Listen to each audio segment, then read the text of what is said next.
नमस्कार दोस्तों, मैं हूं रोहित पांचाल और एसबी न्यूज़ आप देखना शुरू कर चुके हैं। किसान आंदोलन को पूरे 7 महीने हो चुके हैं, अभी तक सरकार की तरफ से कोई समाधान नहीं निकला है। इसी मुद्दे पर बातचीत करने के लिए हमारे साथ पंजाबी एक्टर कहें, किसान नेता कहें या फिर किसान की बेटी कहें, सोनिया मान जी हमारे साथ मौजूद हैं। सोनिया जी, नारनौंद में आपका स्वागत है। धन्यवाद।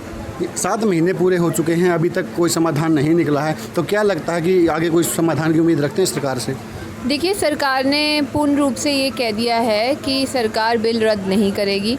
सरकार ने कहा है कि बिलों में सौदे करवा लीजिए जितनी भी चाहते हैं आप, बट हम सौदे नहीं करवाना चाहते, हम रद्द करवाना चाहते हैं। अगर सरकार जानती है कि ये बिल सही नहीं है किसानों के लिए और हम सब लोगों के लिए, एक अकेले किसानों की बात नहीं है, लेबर क्लास की भी बात है, दुकानदारों की भी बात है, मजदूरों की भी बात है, सभी की बात है, सभी वर्ग के लोगों की बात है। अभी सभी को ये लग रहा है, कई लोगों को सरकार ने बहुत गलत तरीके से पढ़ाया कि बिल सही है, बट ये जो पूर्ण रूप से ये बिल कॉर्पोरेट हाउस के हक के बिल हैं, जैसे पहले अंग्रेज़ थे, आज कॉर्पोरेट हाउसेस हैं, तो वो अच्छा सोचते ही नहीं आम इंसान के बारे में। महंगाई कहाँ आसमान छू रही है, तो आम इंसान वो चीज़ें अफोर्ड नहीं कर पाता। जैसे डीजल और पेट्रोल के रेट्स कितने अब चले गए हैं।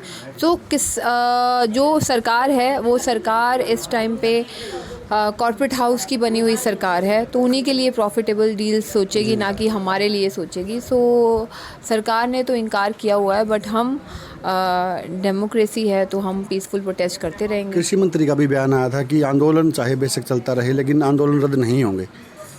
देखिए, वही तो मैंने आपको कहा, सरकार की ईगो के ऊपर बात है। सरकार को ये लगता है कि ये 3 काले कानून रद्द करेंगे तो इसके बाद लेबर के इन्होंने काफ़ी कानून चेंज किए हैं और टैक्स इतना बढ़ा रहे हैं, तो और लोग आके बैठ जाएंगे। तो सरकार ये सोचती है। तो सरकार को हमारी ये विनती है कि ऐसे कुछ एक्ट्स बनाते ही क्यों आम लोगों के लिए, जो आपको पता है कि विरोध होगा, मत बनाइए, चेंजेस मत लेके आइए। आपको सरकार की कुर्सी पे बिठाया लोगों के हक की बात करने के लिए, ना कि लोगों का खून चूसने के लिए। सो उनको ये सारी चीज़ें चेंज करनी पड़ेंगी, सब कुछ। बाकी किसान आंदोलन ने पॉलिटिकली बहुत हद तक सरकार को मार मारी है, भाजपा को। तो हमारी जीत ही हुई है इसमें। और जिस तरह से सरकार के बार बार बयान आते हैं कि कोरोना की जो लहर है वो बढ़ती जा रही है और किसान कोरोना फैला रहे हैं, इसमें कितनी सच्चाई मानते हैं? देखिए, मैं पिछले 7 महीने से टिकरी बॉर्डर पे हूँ और मुझे कोई कोरोना नहीं हुआ, ना मैं मास्क पहनती हूँ, और मुझे नहीं लगता कि टिकरी बॉर्डर पे या सिंगू बॉर्डर पे किसी भी किसान को कोरोना हुआ होगा। ये जब इनकी रैलीज़ होती हैं तब कोरोना की महामारी शुरू हो जाती है, जब इनकी रैलीज़ नहीं होती तब कोरोना बीमारी ज़रूर होगी, पर हमें तो आज तक नहीं हुई। मैं सही बात बताऊं तो आरोप तो किसानों पे लगता है किसानों ने फैलाया है। देखो, किसानों के ऊपर तो सरकार बहुत तरह के आरोप लगा रही है। झूठे किसान बैठे हैं, चाइना से फंडिंग हो रही है, नेशनल मीडिया क्या क्या दिखा रहा है, तो इसका मतलब ये थोड़ा ना सब कुछ सच है। जो झूठ है वो तो झूठ है, सरकार का काम ही झूठ फैलाना है। जिस तरह से हर जगह पे लाठीचार्ज हो रहे हैं किसानों पे, अभी भी करनाल में लाठीचार्ज हुआ 1-2 दिन पहले, ओपी धनखड़ का विरोध हुआ, तो इसको किस तरह से देखते हैं? विरोध कितना जायज़ है और लाठीचार्ज कितना जायज़? लाठीचार्ज तो पूर्ण रूप से बहुत गलत है, किसानों के ऊपर नहीं होना चाहिए। और जो भी सरकार गलत कर रही है, आज सरकार अपना असली रंग दिखा रही है सभी आम इंसानों को, तो आम लोगों में जागरूकता आ रही है। आने वाले टाइम पे सरकार को खुद ही पता चल जाएगा। कोई चीज़ परमानेंट नहीं होती, 5 साल बाद चेंज हो जाती है। तो 5 साल बाद, अभी 3 साल रह गए हरियाणा में, और तो 3 साल जो इन्होंने करना है वो कर लें।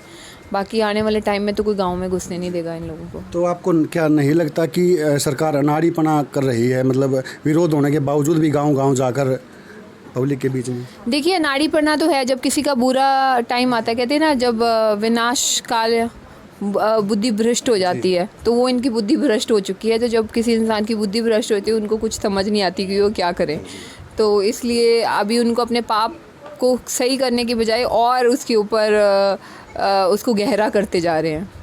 कितना लंबा चल सकता है आंदोलन? देखिए, आंदोलन तो लंबे चलते ही हैं। अभी जिस टाइप की लड़ाई है ये, अभी तो जितना लंबा चलेगा उतनी अच्छी बात है। पूरे इंडिया में इसकी अवेयरनेस हो रही है। वैसे भी ये आंदोलन जो है विश्व का सबसे बड़ा आंदोलन बन चुका है। आफ्टर पगड़ी संभाल जट्टा, दिस इज़ द बिगेस्ट आंदोलन। सो जब तक ये रद्द नहीं होते तब तक तो यहाँ से कोई उठने वाला नहीं है। जिस तरह से आपके प्रोग्राम चल रहे हैं हर गांव में जाकर, क्या उद्देश्य है इन प्रोग्राम में? उद्देश्य मजबूती देना आंदोलन को, मोर्चे को मजबूत करना, लोगों को जागरूक करना मोर्चे के प्रति, महिलाओं को जागरूक करना। महिलाओं के लिए हमने वहाँ पे टिकरी बॉर्डर पे माई भागो चैरिटी के नाम पे एक घर बनाए हुए हैं। सो वी वांट कि महिलाएं वहाँ पर आके रहें। अफवाहें फैलाई जा रही हैं कि अब तो किसान बहुत कम हो गए हैं आंदोलन में, कितनी सच्चाई मानती हैं? देखिए, किसान अपने वापस भी आते हैं कामकाज करने के लिए। जीरी का टाइम था तो वापस जाते भी हैं, आते भी हैं। और एक कॉल की बात है, किसान सारे वहाँ पे होते हैं, कितने लाखों ट्रैक्टर वहाँ पे होते हैं। तो इस बात की भी भूल नहीं होनी चाहिए सरकार को। ये थी पंजाबी एक्टर और किसान की बेटी सोनिया मान, जिन्होंने कहा कि आंदोलन चाहे हमें कितना भी लंबा करना पड़े, लेकिन हम सरकार से जीत कर ही रहेंगे। विशेष सहयोगी घनश्याम जिंदाल के साथ रोहित पांचाल, SB न्यूज़।